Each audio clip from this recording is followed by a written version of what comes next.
White balance. White balance with HDR is absolutely critical. And the reason it's critical is because everything changes when you do the bracketing in terms of color. And the reason is, think about one specific frame. As you can see in here, I have a bunch of digital targets. There's areas that are blown out, there's areas that are dark.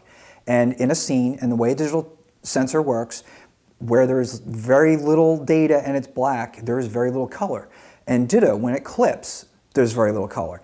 And in between is where the color is in the more well-exposed areas. Well, think about, why are we bracketing? We're bracketing so that we can get back the highlights and we can get back the shadow data. So the shadow data is getting filled in with the overexposed frames that have very well-exposed shadows.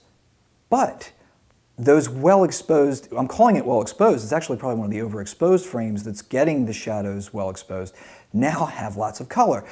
Ditto on the other side. So you have the overexposed area of the frame that is normally kind of white, and now you're using the fast shutter speeds where it's very well exposed for the highlights, which have lots of color. So when you do the tone mapping, suddenly you're in a situation where as it's pulling down the highlights and it's pulling up the shadows, it's using a lot of color from the well-exposed areas of that frame. So you end up in a situation where you get oversaturation in some applications, like photomatics is perfect at that. That's why I say perfect, I mean it's perfect at providing way too much saturation in areas that you don't really want it.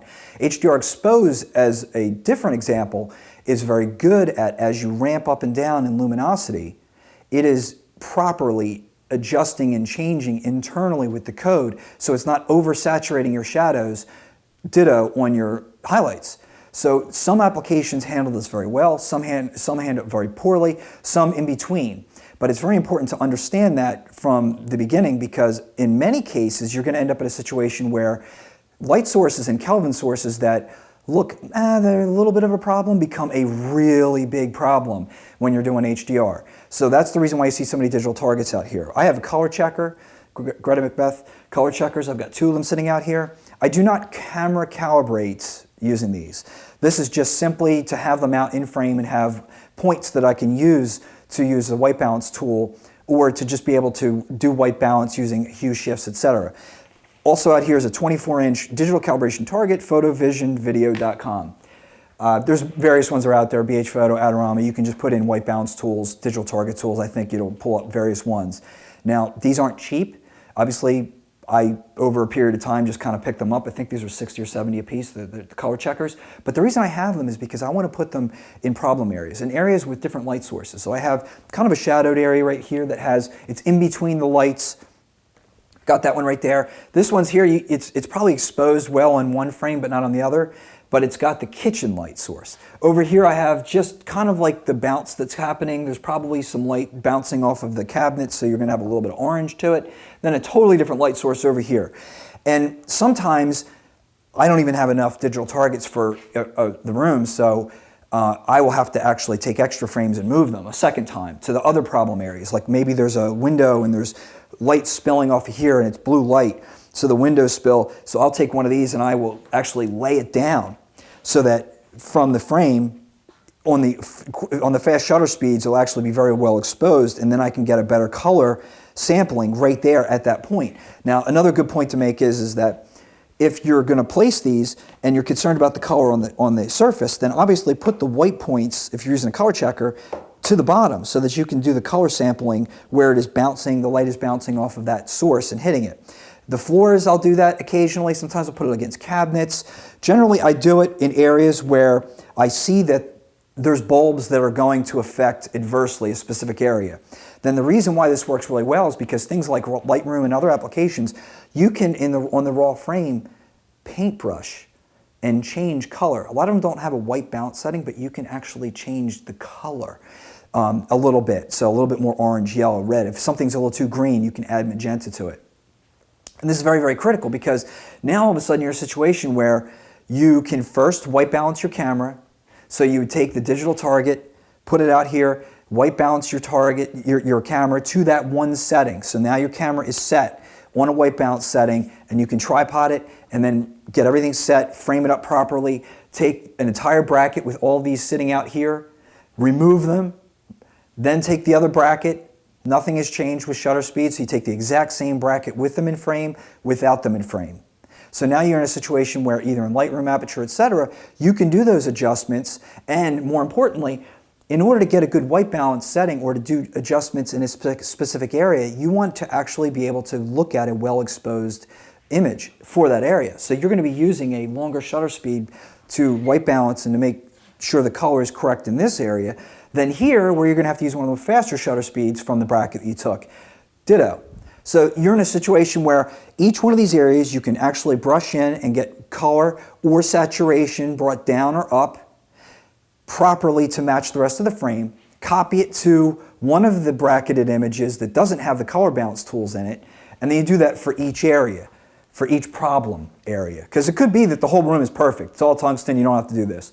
But you have these out here just in case, so then that way you've copied and pasted that one particular frame to that middle bracketed exposure, and then you end up with a middle bracket exposure that has all of the custom areas of that room changed. So now you have one frame that looks real good. Now you can just sync up the entire bracketed series with that one that you just worked on all those different little trouble areas.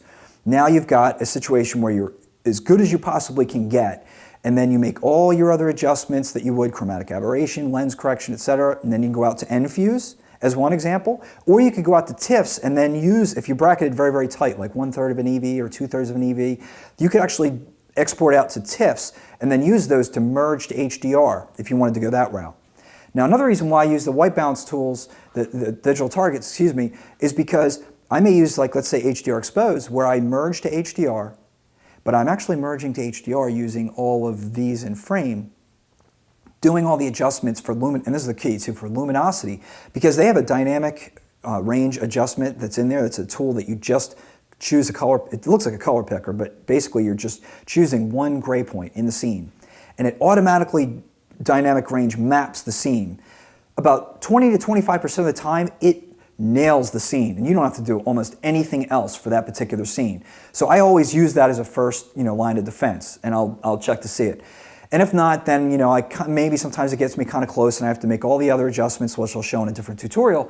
But the key is that they're in frame. I can get the white balance tool on one of these different dots to make sure white balance is appropriate in the room. I can make specific changes to luminosity and hue shift, a color that might be a problem, like let's say some blue spill in a room, and then save it as a recipe. Or in other applications, you save it out as a file that can be applied as a preset to another file. So now I've saved it as a recipe or as a preset, close it down. Now I do the merge to HDR with the bracket with no digital targets in frame and just apply the recipe or the preset, and I'm done. So that's one reason why I use the digital targets, is to get that as close as possible with white balance, so that before I do the fusing or before I do the merging, maybe I can get everything absolutely perfect, that I don't have to use that flash frame technique that I've talked about and I cover in a different tutorial about where you're going to do that as an overlay, and you're going to, not overlay, but you're going to overlay it as a layer in Photoshop and change the blend mode to color.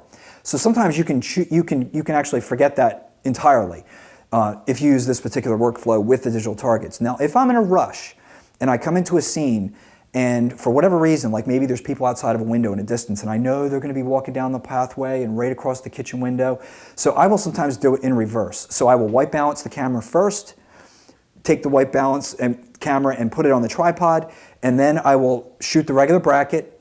Now as the people are getting closer and they're going to be near the windows, I'm not as concerned, because now I'm just concerned about the white balance in the room. Now I sprinkle my digital targets through the room, take the bracket with the digital targets in the room, and then move on. Now, if your camera does not have a custom white balance setting, then some of them will have a Kelvin setting. So if you're behind the camera, you can actually change the Kelvin setting and take some test frames until you get it right. And if not, as a worst case scenario, use either the tungsten or daylight or fluorescent that is on practically every single camera when you're shooting in anything. And the reason you do this is that you do not want that camera set to any kind of auto white balance, because some cameras will actually auto white balance in between every single frame. So you're going to end up with frames with completely slightly different white balance points on each frame. And then other cameras, it might white balance for the first frame, which might be catching the windows, and then it holds that white balance setting for the rest of the bracket. So you'll end up with the interiors with a Kelvin of like, say 5,000 or more, because it was targeting the windows to start with. So you do not want to do auto white balance.